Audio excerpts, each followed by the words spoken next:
Hello horror addicts, कैसे हैं आप सब। आप सबका मेरे चैनल लिव हॉरर पर फिर से स्वागत है। आज मैं आपके लिए फिर से एक नई कहानी लाई हूँ। रात का घना अंधेरा, सड़क के दोनों ओर विशाल पेड़ किसी भयानक राक्षस की तरह अपनी काली शाखाओं को फैलाए खड़े थे। हवा में एक अजीब सी ठंडक थी जो हड्डियों को कपकपा रही थी। दूर दूर तक कोई रोशनी नहीं है, कोई आहट नहीं है, बस एक कार अपनी हेडलाइट की रोशनी में सुनसान हाईवे पर सरपट दौड़ी जा रही थी। अंदर बैठे अमन और उसके दोस्त मनोज, सुरेश, रोहन अपनी हंसी मजाक में डूबे हुए थे और आने वाले खतरे से बेखबर थे। शहर की भाग दौड़ भरी जिंदगी से कुछ दिनों की छुट्टी मिली थी। कंपनी की तरफ से सबको कुछ दिन का आराम करने का मौका दिया गया था। अमन और उसके दोस्तों ने इस छुट्टी को बिताने के लिए जौनपुर जाने की योजना बनाई, जो उनके शहर से काफी दूर था। सब जाने के लिए बहुत एक्साइटेड थे। सुबह सब अपने अपने घरों से निकले और मिलकर एक कार में सवार होकर गांव की तरफ निकल पड़े। जौनपुर गांव दूर होने के कारण जाते जाते रात हो गई थी। सूरज कब अस्त हो गया और चांद कब बादलों के पीछे से बाहर आ गया, उन्हें पता ही नहीं चला। जैसे ही अंधेरा गहराने लगा, उन्हें हाईवे पर एक ढाबा दिखा। ढाबे से आती पीली रोशनी और तंदूर की धीमी महक ने उन्हें रुकने पर मजबूर कर दिया। कार ढाबे के पास रुकी। सब गाड़ी से उतरकर आराम करने और चाय पीने के लिए ढाबे पर बैठ गए। ढाबे वाला एक अधेड़ उम्र का आदमी था, जिसकी आंखों में गहरी उदासी थी। चाय का पहला घूंट लेते हुए अमन ने उससे पूछा, भाई साहब, हमें जौनपुर जाना है, यहाँ से कितनी दूरी पर पड़ेगा? ढाबे वाले ने एक लंबी सांस ली। उसकी आंखों में एक पल के लिए चिंता की लकीरें उभरी। साहब, यहाँ से जौनपुर ज़्यादा दूर नहीं है। हाईवे से उतरने के बाद आपको एक जंगल दिखेगा। जंगल के रास्ते से होकर आप सब उस गांव में पहुँच जाएंगे। अमन और उसके दोस्त एक दूसरे को देखकर मुस्कुराए। जंगल का रास्ता सुनकर उन्हें और भी रोमांच महसूस हुआ। कुछ देर चाय पीने और बातें करने के बाद सभी अपनी गाड़ी की तरफ बढ़ने लगे। तभी ढाबे वाले ने अमन को रोका। क्या हुआ? अमन ने पूछा। उसकी आवाज़ में थोड़ी हैरानी थी। ढाबे वाला उनके करीब आया। उसकी आवाज़ धीमी और गंभीर थी। साहब, इतनी रात को आप लोग उस गांव में मत जाइए। अमन थोड़ा हैरान हुआ। क्यों, क्या बात है? ढाबे वाले ने इधर उधर देखा, जैसे किसी अदृश्य खतरे को भांप रहा हो। उसकी आवाज़ और भी धीमी हो गई, मानो कोई राज बता रहा हो। साहब, अक्सर जो भी उस जंगल से होकर गुजरते हैं, उनके साथ कुछ न कुछ भयानक घटनाएं घटने लगती है। यह कोई आम जंगल नहीं है। यहाँ की आत्माएं अमावस की रात को जाग जाती है। सुरेश ने हंसते हुए कहा। अरे चाचा, ये सब पुरानी बातें हैं। आजकल कौन भूत प्रेतों पर विश्वास करता है? आप विश्वास करें या ना करें साहब, ढाबे वाले ने अपनी बात जारी रखी। उसकी आंखों में गंभीरता थी।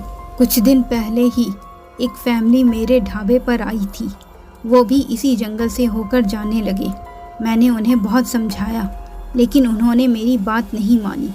अगली सुबह जब मैंने अखबार देखा तो मैं हैरान रह गया। उनकी मौत की खबर अखबार में छपी हुई थी। यह कोई इत्तेफाक नहीं था। यही नहीं, इससे पहले भी ऐसी बहुत सारी घटनाएं घट चुकी हैं। इस जंगल में कुछ ठीक नहीं है। मैं तो कहता हूँ, आप लोग रात यहीं ढाबे पर रुक जाइए, सुबह होने पर चले जाइएगा। अमन और उसके दोस्तों ने ढाबे वाले की बातों पर ध्यान नहीं दिया। वे लोग जवान थे और शहरी थे और उन्हें ये सब बातें सिर्फ अंधविश्वास लगती थी। अरे चाचा, आप भी कैसी बातें कर रहे हैं? हम कोई बच्चे नहीं हैं। हम सुबह तक जौनपुर पहुंच जाएंगे, अमन ने कहा और अपनी कार की तरफ बढ़ गया।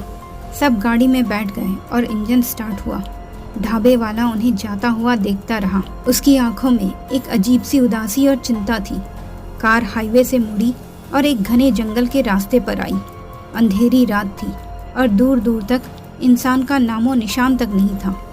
पेड़ों की ऊंची ऊंची डालियां ऊपर आसमान को ढक रही थी। जिससे रास्ता और भी अंधेरा लग रहा था। कार के हेडलाइट की रोशनी भी उस घने अंधेरे को चीरने में नाकामयाब हो रही थी। हवा में एक अजीब सी खामोशी थी जो कभी कभी जंगली जानवरों की हल्की आवाज़ों से टूटती थी, लेकिन वो आवाज़ें भी इतनी डरावनी लगती थी कि रोंगटे खड़े हो जाते थे। अचानक मनोज, जो ड्राइव कर रहा था, उसने गाड़ी रोक दी। उसकी आंखें सड़क पर किसी चीज़ को घूर रही थी। क्या हुआ मनोज, तुमने गाड़ी क्यों रोक दी? अमन ने पूछा। उसकी आवाज़ में हल्की झुंझलाहट थी। मनोज घबराते हुए बोला, तुम्हें कुछ सुनाई दे रहा है? उसकी आवाज़ में कंपन थी। अमन और बाकी दोस्त ध्यान से सुनने की कोशिश करने लगे। पहले तो उन्हें कुछ सुनाई नहीं दिया, फिर धीरे धीरे जंगल के सन्नाटे में से उन्हें ज़ोर ज़ोर से हंसने की आवाज़ सुनाई दी। वह हंसी किसी इंसान की नहीं थी, वह बहुत रूखी थी और डरावनी भी, मानो कोई पागल औरत ज़ोर ज़ोर से हंस रही हो और उसकी हंसी में दर्द और नफ़रत भरी हो। उस हंसी में एक अजीब सी गूंज थी जो कानों में चुभ रही थी और दिमाग को सुन्न कर रही थी। ऐसा लगा जैसे हंसी पूरे जंगल में घूम रही हो, कभी पास तो कभी दूर से आ रही हो। अरे, ये ज़ोर ज़ोर से कौन हंस रहा है, वो भी इतनी रात को? अमन बोला। उसकी आवाज़ में अब थोड़ा डर आ गया था। तभी सुरेश ने एक तरफ इशारा करते हुए कहा, वहाँ कोई है। सभी ने उसकी दिशा में देखा। हेडलाइट की रोशनी में कुछ दूर पर एक धुंधली सी आकृति दिखाई दी। वह एक औरत थी जिसके बाल हवा में बेतरतीब ढंग से उड़ रहे थे। उसकी लाल लाल आंखें अंधेरे में जलते हुए अंगारों के समान चमक रही थी जो उन्हें ही घूर रही थी। उसकी हंसी और भी तेज हो गई, मानो वह उनकी घबराहट का आनंद ले रही हो। उसकी हंसी में अब एक खड़खड़ाहट थी, जैसे सूखे पत्तों पर कोई घिसट रहा हो या हड्डियों में आपस में टकराने की आवाज़ हो रही हो। सभी यह देखकर डर गए। अब उन्हें उस ढाबे वाले की बात याद आने लगी, उसकी चेतावनी कि जंगल में आत्माएं जाग जाती हैं। डर उनके पूरे शरीर में फैल गया।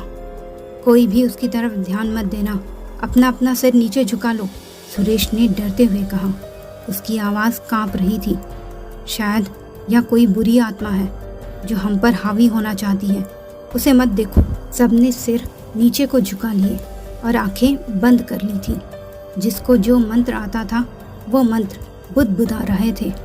वे जानते थे कि अगर उन्होंने उसकी तरफ देखा तो कुछ भयानक हो सकता है। लेकिन रोहन, जो स्वभाव से थोड़ा जिद्दी और क्यूरियस था, अपना सर नीचे नहीं झुकाया क्योंकि उसे सरगोशी में अपना नाम सुनाई दे रहा था। उसकी आंखें उस आकृति पर टिकी हुई थी।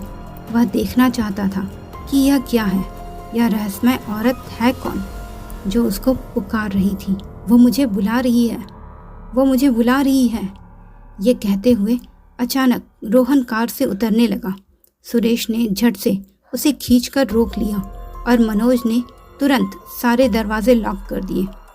और फिर कार के अंदर से अचानक एक भयानक बदबू आने लगी। सड़ी हुई पत्तियों, मिट्टी और किसी पुरानी सड़ी हुई चीज़ की भयानक बदबू, जिसने उनके पेट में मरोड़ पैदा कर दी।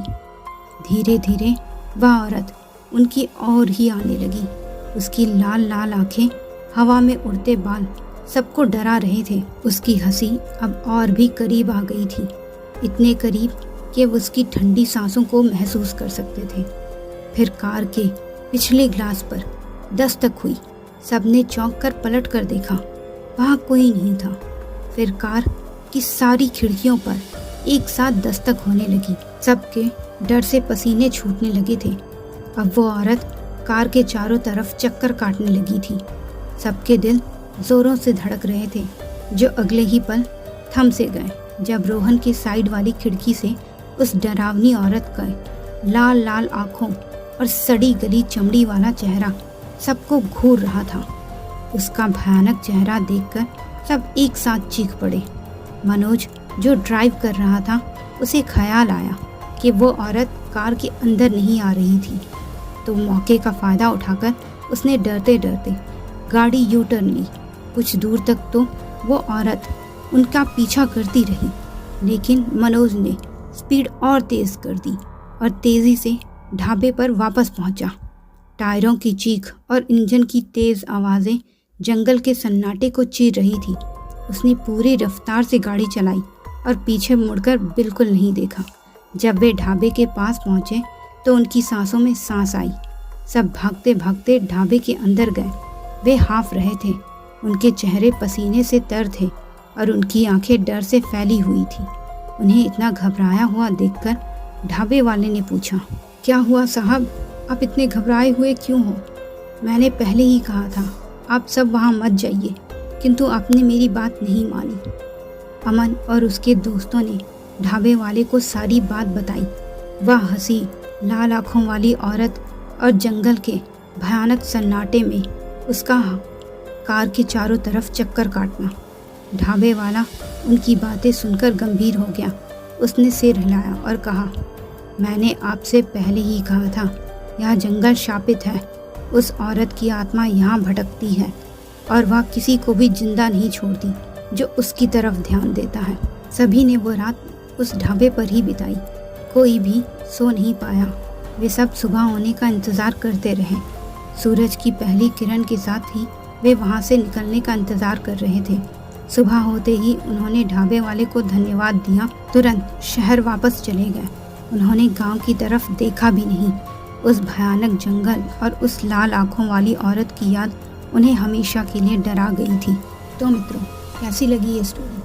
अपनी राय कमेंट बॉक्स में ज़रूर दीजिएगा और ऐसे ही ढेर सारी हॉरर स्टोरीज़ के लिए मेरे चैनल लिव हॉरर को सब्सक्राइब करना बिल्कुल मत भूलिएगा। धन्यवाद।